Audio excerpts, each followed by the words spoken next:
नमस्कार, स्वागत है आप सभी का हमारी इस बेहद खास पेशकश में। जी हाँ, साल का अंत होने वाला है, नया साल शुरू हो रहा है। अब ऐसे में आपके पोर्टफोलियो को लेकर चिंता है, सवाल हैं आपकी कमाई को लेकर, तो उन सब का समाधान यहाँ पर देने की कोशिश करेंगे। समाधान मिलेगा नहीं मिलेगा वो तो नया साल जब शुरू होगा तभी हमें पता चलेगा, लेकिन चलिए किस तरह का समाधान मिल सकता है, किस तरह की रणनीतियाँ आप अपना सकते हैं या किस तरह के झटकों के लिए आपको तैयार भी रहना चाहिए। नीलेश शाह कोटक म्यूचुअल फंड के हमारे साथ जुड़े हुए हैं स्टूडियो में। बहुत बहुत धन्यवाद आप जुड़े हमारे साथ, और नए वर्ष की एडवांस में आपको बहुत बहुत शुभकामनाएं। और ऐसा नहीं है कि आपसे मुलाकात नहीं होगी, राब्ता नहीं होगा, तब भी हम बहुत परेशान करेंगे आपको, लेकिन अब क्योंकि एक साल ख़त्म हो रहा है, पिछला बीता साल, क्योंकि आप जब भी बात करते हैं तो बहुत सारे कॉन्टेक्स्ट देते हैं अलग अलग माध्यमों से, कभी क्रिकेट के ज़रिए, फिल्म के ज़रिए, रामायण महाभारत के ज़रिए। कोई कॉन्टेक्स्ट अगर इनमें से देना चाहें बीते साल का, तो क्या समझ में आता है आपको? यही है कि हज़ारों ख्वाहिशें ऐसी कि हर ख्वाहिश पे दम निकले, बहुत निकले मेरे अरमा फिर भी कम निकले। तो लोगों की उम्मीद थी इक्विटी में ज़्यादा रिटर्न मिलेगा, रिटर्न मिला प्रेशियस मेटल में। अलोकेशन इक्विटी में था, रिटर्न निकला गोल्ड और सिल्वर में। बिल्कुल। सेकंड, बहती जब राइजिंग टाइड थी तो हर किसी की बोट लिफ्ट हो गई थी। अब जब टाइड उतर रही है तब पता चला कौन कितने पानी में है। Market near all time high पे है और लोगों के पोर्टफोलियो आज भी 20-25% नीचे हैं। तो last year was a year of leveliser. आपको पता चल गया कि पैसा बनाना इतना आसान नहीं है, मेहनत करनी पड़ती है। अब 2026 की शुरुआत, क्या नयापन आप देख रहे हैं? किस तरीके का नया दौर आपको बाजार और निवेश में दिखाई दे रहा है? 2026 में इकोनॉमिकली भारत 2025 के सामने अच्छा लग रहा है। ग्रोथ बरकरार है, यूएस टैरिफ की एडवर्स इम्पैक्ट कम हुई, लगभग नहीं के बराबर है, और सरकार रिफॉर्म्स के लिए एक के बाद एक कदम उठा रही है। तो overall economic point of view से 2026 में हम 2025 के सामने इक्वल हैं या अच्छे हैं। मार्केट एक साल से अंडर परफॉर्म कर रही है पीयर ग्रुप को, तो वैल्यूएशन सब रीजनेबल है, सस्ते नहीं है बट महंगे भी नहीं हैं। तो एटलीस्ट आपका रिस्क रिटर्न रेशो 2026 में इक्विटी में पॉजिटिव लगता है। प्रेशियस मेटल पे भी सेंट्रल बैंक की बाइंग की वजह से आउटलुक पॉजिटिव बना है, और ब्याज के दरों में पॉलिसी रेट में कटौती हुई बट मार्केट यील्ड में कोई कटौती नहीं हुई है, तो कैरी वहाँ पे भी अच्छी मिल जाए वैसा लगता है। लास्ट ईयर प्रेशियस मेटल ने अबव एक्सपेक्टेशन रिटर्न दिया, डेट और इक्विटी ने बिलो एक्सपेक्टेशन। इस बार तीनों के रिटर्न पॉजिटिव रहेंगे और उम्मीद के आसपास ही आएंगे वैसा लगता है।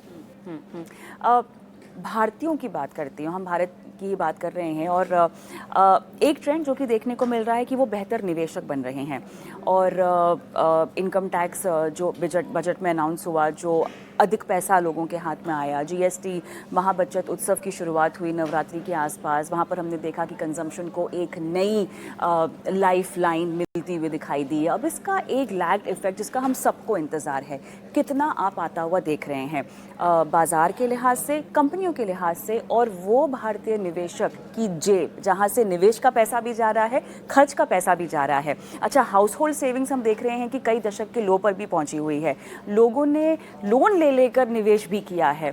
तो ये जो पूरा मामला है, ये कैसे समझा जाए?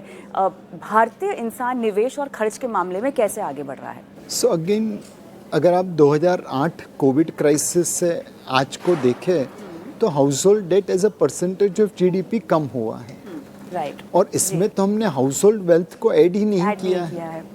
2020 से 2025 के बीच में गोल्ड के दाम 3 गुना बढ़े। बिल्कुल। भारत के हर हाउस होल्ड में कहीं ना कहीं कुछ ना कुछ गोल्ड तो होगा ही। हाँ। तो वो वेल्थ इफेक्ट तो हमने काउंट ही नहीं किए। उसके बावजूद भी debt to GDP ratio, household debt to GDP ratio कम हुआ है। I think overall Indian savers saving से निवेश की जर्नी पूरी कर रहे हैं। ओके। फिजिकल में पैसा रखते थे, अब फाइनेंशियल्स में रख रहे हैं, बिल्कुल नियमित रूप से निवेश करना सीख गए हैं, मार्केट करेक्शन से डरते नहीं हैं, लंबी अवधि के लिए निवेश करते हैं।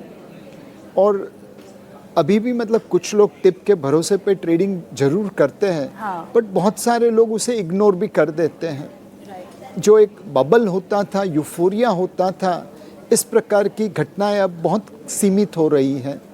तो ओवरऑल भारतीय निवेशक काफ़ी मैच्योर्ड बना है और वह उनके और देश की फाइनेंशियल सुरक्षा के लिए बड़ी अच्छी बात है। बिल्कुल, वो दिख भी रहा है सर, हमें जो हर महीने आंकड़े आते हैं एमफी के, उसमें लगातार एसआईपी के नंबर जो है ऊपर ही जा रहे हैं। ट्रेंड में भले ही बदलाव दिखाई दे रहा हो, लार्ज कैप, फ्लेक्सी कैप जैसी जगह पे लोग ज़्यादा पैसा डाल रहे हैं। बीच में हमने देखा था थीमेटिक और सेक्टोरल में अच्छा जम था, लेकिन वहाँ थोड़ी सी नरमी आती हुई पिछले नवंबर के आंकड़ों की अगर हम बात करें। बहरहाल ये ट्रेंड बदलता रहता है हर महीने, लेकिन एक जो ट्रेंड है वो एसआईपीज़ का, वो एसआईपी हीरो 10 के 10 जो है अपना निवेश कर ही रहे हैं। तो ये तो समझ में आ गया है कि उतार चढ़ाव में एसआईपी करते रहिए।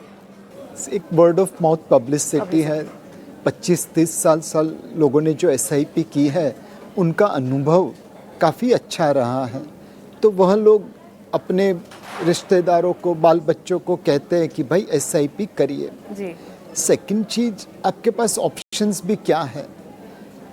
बैंकिंग क्षेत्र में महंगाई से कम ही रिटर्न मिलेगा। हाँ। बाकी जो सेक्टर है, इंश्योरेंस या पेंशन, वह आपको प्रोटेक्शन दे सकता है या लंबी अवधि के लिए निवेश करवाता है। म्यूचुअल फंड एक ही ऐसा सेक्टर है जहाँ पे रिटर्न भी मिलता है, लिक्विडिटी भी रहती है और आपको महंगाई से अच्छा आउट परफॉर्मेंस भी मिल सकता है।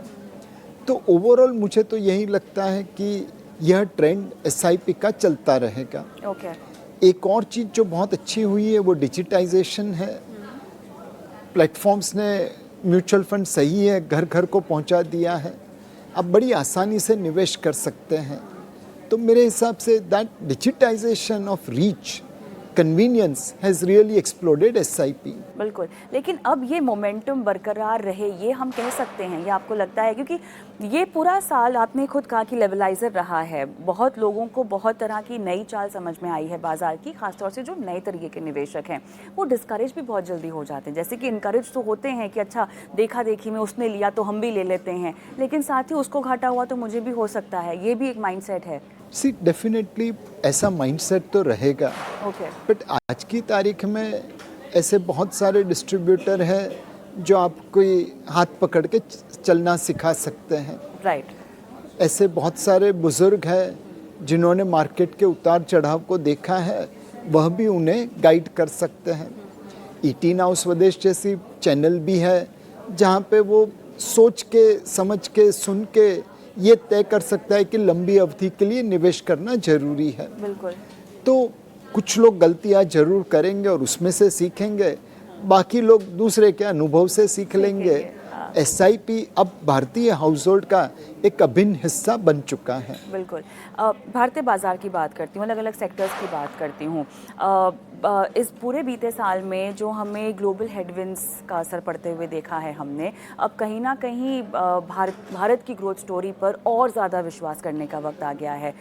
ऐसा नहीं है कि ये विश्वास पहले नहीं था, हमने कोविड के बाद से लगातार यही देखा है कि हम हमारे घरेलू फ्रंट पे बहुत मजबूती से खड़े हैं और ये हमने देखा भी है। ग्रोथ आप देख लीजिए, नंबर्स तो निवेश के आ ही रहे हैं, लेकिन कंपनियों की परफॉर्मेंस और साथ ही सेक्टोरल चर्न, ये एक बहुत बड़ा एक पॉइंट रह जाएगा जहां पर आपको अपनी निवेश की रणनीति शायद बदलनी पड़े। कैसे करना होगा 2026 में? सेक्टर रोटेशन तो नियमित रूप से करना पड़ता है। हाँ।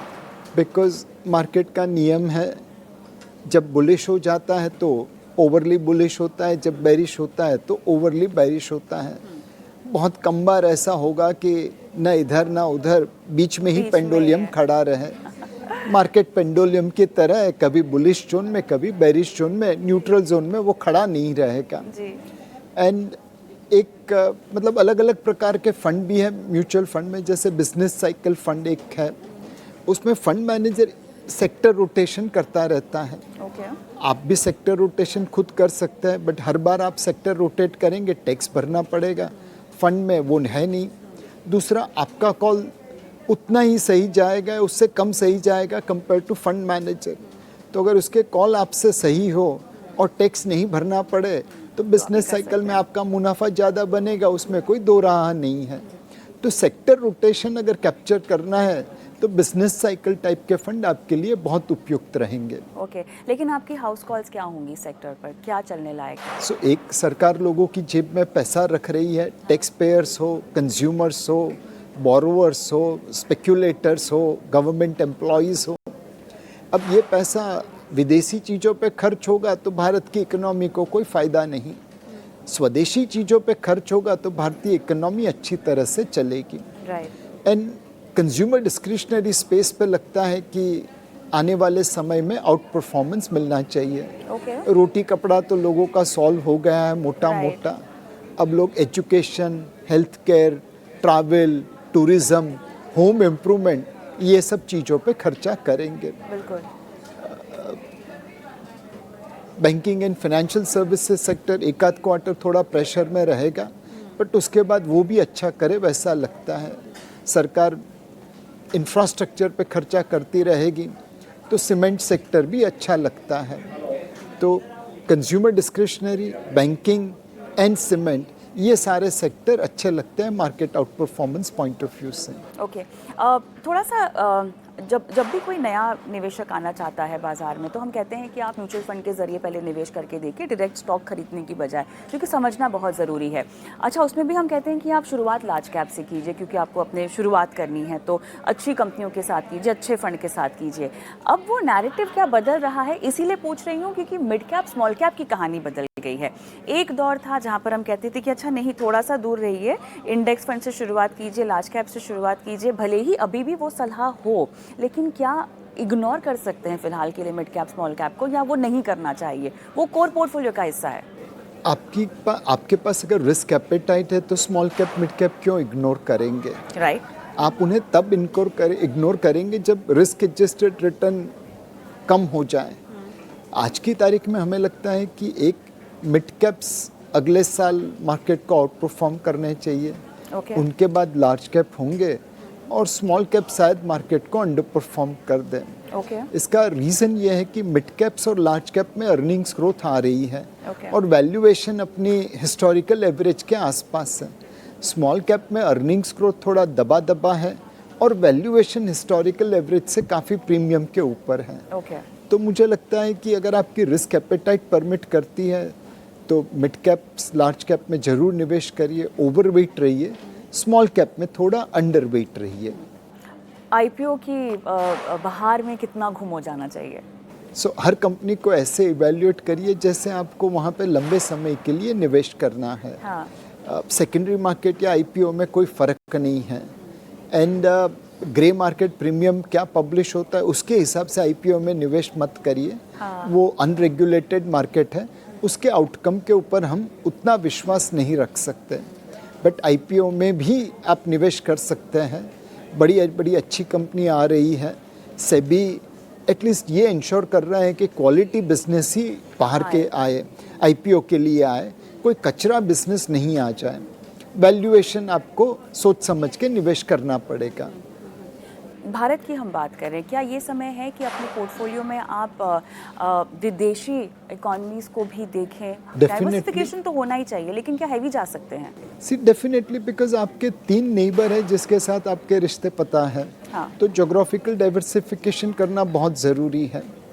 एंड ऐसे कई बिजनेस है जो भारत में अवेलेबल नहीं है, उसमें आपको निवेश करने के लिए बाहर ही जाना पड़ेगा। हाँ। हमारे पास कोई टेस्ला जैसी कंपनी नहीं, कोई फेसबुक मेटा जैसा कंपनी नहीं, तो उस प्रकार के एक्सपोजर लेने के लिए आपको ग्लोबल मार्केट में निवेश करना चाहिए। और जरिया क्या सही होगा सर? क्योंकि अब तो हम देख रहे हैं म्यूचुअल फंड में लिमिट तो पैक हो चुकी है। हाँ। तो आप कर नहीं सकते। हाँ। तो जरिया आपके लिए है कि आपके पास जो LRS की लिमिट है उसके तहत आप डायरेक्टली इन्वेस्ट करिए। उसको लेके जागरूकता बहुत कम है सर, ऐसा क्यों है कि अब तक इसको हमने निवेश का एक रास्ता नहीं समझा? लोकल मार्केट में इतना पैसा बना था, पिछले साल तक के लोगों को बाहर जाने की ज़रूरत नहीं थी। ओके। इस साल बाहर रिटर्न अच्छा बना है, लोकल मार्केट में कम बना है, तो धीरे धीरे जागरूकता आ जाएगी। बट अल्टीमेटली जैसे आप बाहर निवेश करना चाहें हाँ, तो उसके बारे में ज्ञान होना बहुत ज़रूरी है। नहीं तो फिर कोई हेडलाइन आ जाएगी, हम डर के मारे वो पोर्टफोलियो लिक्विडेट कर देंगे। हाँ। तो जागरूकता धीरे धीरे बिल्ड होगी, ओवरनाइट तो नहीं आ जाएगी। अच्छा, सोने चांदी को कितना तवज्जो दें? अब सोना हेज अगेंस्ट इन्फ्लेशन हमेशा आपके काम आएगा, है ना? सोना है सदा के लिए। अब तो दिखाई भी दे दिया है जिस तरह का रिटर्न है, पर क्या बढ़ाना चाहिए एलोकेशन उसको? सोने और चांदी में कोई इंट्रिंसिक वैल्यू नहीं है, परसेप्शन है वैल्यू का। तो सीमित मात्रा में निवेश करिए, और इसमें निवेश करते समय दो चीज़ों का ध्यान रखिए। सेंट्रल बैंक की खरीदारी ने सोने चांदी के दाम को बढ़ाया है। चांदी में इंडस्ट्रियल डिमांड भी है। जब तक industrial demand and central bank buying चलती रहे तब तक ये दाम सपोर्टेड रहेंगे। राइट। और लैब ग्रोन डायमंड की तरह लैब ग्रोन गोल्ड नहीं आए तो अच्छा है भाव के लिए। तो ये दो चीज़ों को मॉनिटर करके सीमित मात्रा में गोल्ड और सिल्वर दोनों में निवेश करिए। हमारा आउटलुक दोनों पे पॉजिटिव है, but because there is no intrinsic value in gold and silver, will always request limited investment. अब वो 5% है, 20% है, आपके ऊपर है। हाँ सर, ब्याज दरों को लेकर फिलहाल किस तरह का माहौल बनता जा रहा है? क्योंकि यूएस में हम देख रहे हैं कि अर्थव्यवस्था धीमी होती हुई दिखाई दे रही है। अब भारत में तो हमने देखा कि अब अगला अंदेशा यही है कि शायद एक पॉज लिया जाएगा, बट वो भी डेटा डिपेंडेंट है काफ़ी हद तक। क्या लगता है आपको, ये अब जो चाल शुरू हुई है क्या ये आगे बढ़ेगी, या आपको लगता है कि रोका जाएगा, और किस बिना पे रोका जाएगा? ब्याज के दरों में पॉलिसी रेट कम हुए 125 बेसिस पॉइंट, मार्केट यील्ड वहीं की वहीं रही या थोड़ी ऊपर गई। हाँ। तो आज की तारीख में हमें लगता है कि अब पॉलिसी रेट कम होने में 25 बेसिस पॉइंट की शायद जगह है। ओके। मार्केट यील्ड शायद उससे ज़्यादा कम हो सकती है। होगी ऐसा नहीं मैं कह रहा हूँ, शायद हो सकती है। एक, ग्लोबल यील्ड्स कम होगी तो आपके लिए रूम बन जाता है। दूसरा, अगर हम लिक्विडिटी बरकरार रखें तो शायद रूम बन जाए। और तीसरा, डिमांड सप्लाई थोड़ी सी जो अनमैच्ड है वो बैलेंस हो जाए, तब भी वो हो सकता है। बट इस वक्त फिक्स्ड इनकम में हमारा व्यू ये है कि आप परफॉर्मिंग क्रेडिट AIF जैसे कैरी प्रोडक्ट में निवेश करिए। वहाँ पे आप थोड़ा ज़्यादा क्रेडिट रिस्क लेते हैं, बट उसी के लिए आपको ज़्यादा रिटर्न भी मिल सकता है। रुपी कितना मूड खराब करेगा आपके निवेश का? रुपी वीक रहेगा, उसकी तकदीर में डिप्रिशिएशन लिखा हुआ है, बिकॉज हमारी महंगाई और हमारी प्रोडक्टिविटी और ट्रेड पार्टनर से खराब है जी। बट उससे कोई कंसर्न नहीं है। हमारे पास $700 बिलियन के आसपास रिजर्व्स पड़ा है। RBI फॉरवर्ड में शॉर्ट चला रहा है तो एक्चुअल रिजर्व्स उससे थोड़ा कम है, but balance of payment and trade current account deficit दोनों रीजनेबल है। तो रुपी वीकनेस होती रहेगी, हेडलाइन आती जाएगी कि रुपया ऑल टाइम लो लेवल, रुपया all time low level. But ये तो ये कहने के बराबर है कि नीलेश भाई आप all time high level edge पे पहुंच गए, all time high level edge पे पहुंच गए। भाई वो तो रोज होने वाला है। अब तू उसे हेडलाइन बना बना के मुझे डरा सकता है या मैं उसे एक्सेप्ट कर लूँ। तो रुपये की तकदीर में डिप्रिशिएशन लिखा हुआ है, at least for the foreseeable future.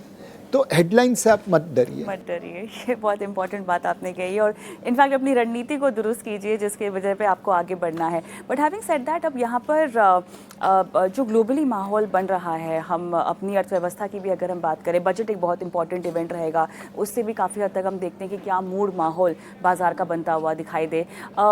निवेशकों में अब डर का सेंस कम है जैसा हमें दिखाई दे रहा है। जो चर्चा भी हम कर रहे हैं, लोगों को समझ में आ गया है कि उतार चढ़ाव में आप पैसे बना सकते हैं, और सबसे अच्छा तरीका है कंसिस्टेंसी मेंटेन करने का। कंपनीज के लिहाज से आपकी नज़र कहाँ कहाँ रहने वाली है? So from a pure corporate point of view, bottom up, कुछ select PSU bank, private banks, NBFCs, cement companies, ये एंड कंज्यूमर डिस्क्रिशनरी स्पेस में from airline all the way up to home improvement, ये सारे sectors अच्छे लगते हैं। एक sector जहाँ पे हम देख रहे हैं वो केमिकल है। नेक्स्ट 1 साल के लिए वहाँ पे आउटलुक शायद नेगेटिव रहे। चाइना की डंपिंग अब भी चल रही है, कमोडिटीज़ प्राइसेस अभी भी नीचे हैं, but over 3 years I think वहाँ पे अपॉर्चुनिटी मिलेगी। कुछ कंपनीज है जो बेसिक रिसर्च में करोड़ों रुपया खर्चा कर रही है, पिछले 2-3-4 सालों से पैसा खर्च हो रहा है, उसका रिजल्ट 1 साल में ना मिले 3 साल में मिलने की उम्मीद है। दूसरा, चाइना इतना नीचे भाव में बेच रहा है तो लोगों ने अपनी कॉस्ट काटी है और कॉम्पिटिटिव हो गए हैं। एक कंपनी से हमें मिला, उन्होंने अपनी डी बॉटल नेकिंग करके पाइपिंग चेंज करके 20% कैपेसिटी बढ़ा दी, फिक्स्ड कॉस्ट कम आ गई, ऑपरेटिंग लेवरेज बढ़ गया। एंड फाइनली ऐसी भी केमिकल कंपनीज है जिन्हें चाइना की कैपेसिटी कम होगी उसका फ़ायदा मिलेगा, बिकॉज आज भी उनके पास अनयूटिलाइज्ड कैपेसिटी है। बिल्कुल। तो not on a 1 year basis, but 1 साल में आपको अक्यूमुलेट करने का मौका मिले और आने वाले 2-3 सालों में लेने के आपको आउट परफॉर्मेंस मिले, वैसा केमिकल क्षेत्र में हम देख सकते हैं। सरकार की नीति भी है यहाँ पर जो बदली है पूरी तरह से, जो एक विजन रिपोर्ट के तौर पर भी सामने रखा गया है, उससे भी काफ़ी हद तक मेरे ख्याल से कंपनियों को फ़ायदा होगा। अच्छा, अब एकदम अलग सेक्टर, क्या आप एआई का इस्तेमाल करते हैं अपने काम? करना पड़ता है, चॉइस नहीं है। चॉइस नहीं है, तो वैसे क्या फिर एआई को लेकर क्या कहना है आपका? आर्टिफिशियल इंटेलिजेंस हमारे जीवन का उतना ही अभिन्न अंग बनेगा जैसा आज इंटरनेट है, जैसा आज मोबाइल फ़ोन है। लेकिन सिर्फ एआई अपने on a stand alone basis is not sufficient. हमें उसको लिवरेज करना है अपने बिजनेस में, ताकि हम अपने कस्टमर को अच्छा परफॉर्मेंस दे सके, सहूलियत दे सके, उनकी क्वेरीज आंसर कर सके, उनका सेटिस्फेक्शन बढ़ा सके। तो भारत में एआई फाउंडेशन मॉडल वाली तो कंपनी है नहीं, बट जो कंपनीज एआई को लिवरेज करके अपने पीयर ग्रुप से अच्छा प्रदर्शन कर रही है, अपने कस्टमर्स के लिए चीपर बेटर फास्टर प्रोडक्ट दे रही है, वहाँ पे हम निवेश करने की सोच रहे हैं। अपने खुद के धंधे में रिसर्च के लिए एआई यूज़ कर रहे हैं, कंटेंट क्रिएशन के लिए एआई यूज़ कर रहे हैं, डेटा एनालिटिक्स के लिए एआई यूज़ कर रहे हैं। एंड ये तो हर रोज़ सीखने वाली बात है, बिकॉज जो कल एआई में वैलिड था आज उससे कुछ नया ही आ जाता है। तो एक रेस दौड़ रहे हैं कि एआई के यूटिलाइजेशन में, यूसेज में हम पीछे ना रह जाएं। बिल्कुल बिल्कुल। मुझे ये बताइएगा, अब आने वाले इस पूरे साल में आपकी बकेट लिस्ट क्या होगी?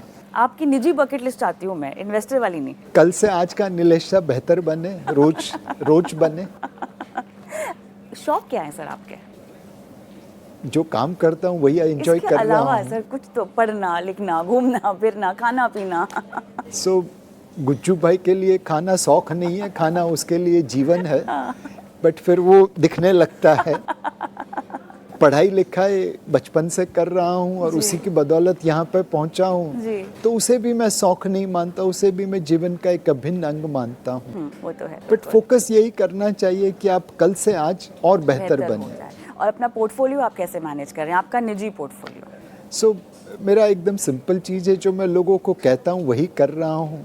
म्यूचुअल फंड्स में निवेश है, डायरेक्ट स्टॉक में भी निवेश है जो पुराने पड़े हैं या स्टॉक ऑप्शंस में मिले हैं, रियल एस्टेट भी रखी है, सोना चांदी भी रखा है। एक डिसिप्लिन्ड एसेट एलोकेशन फॉलो कर रहा हूँ। ओके। हमारे व्यूवर्स को आप क्या गलती नहीं करने की सलाह देंगे, मतलब ये तो ज़रूरी मत करना? एक मिर्ज़ा गालिब का शेर है, उम्र भर भूल यही करता रहा, उम्र भर भूल यही करता रहा, धूल चेहरे पे थी आईना साफ करता रहा। तो बस आप आईना साफ करने की गलती मत करना, चेहरे की धूल पोंछ लेना। चलिए, बहुत ही पते का मैसेज दिया आपने, और इसी के साथ नए वर्ष की आपको ढेरों शुभकामनाएं। इसी तरह लगातार हमसे मिलते रहिए, बात करते रहिए, हमारे व्यूवर्स को सलाह देते रहिए। शुक्रिया समय देने के लिए। Thank you and wish all the viewers of ET now स्वदेश अ वेरी हैप्पी 2026। धन्यवाद सर।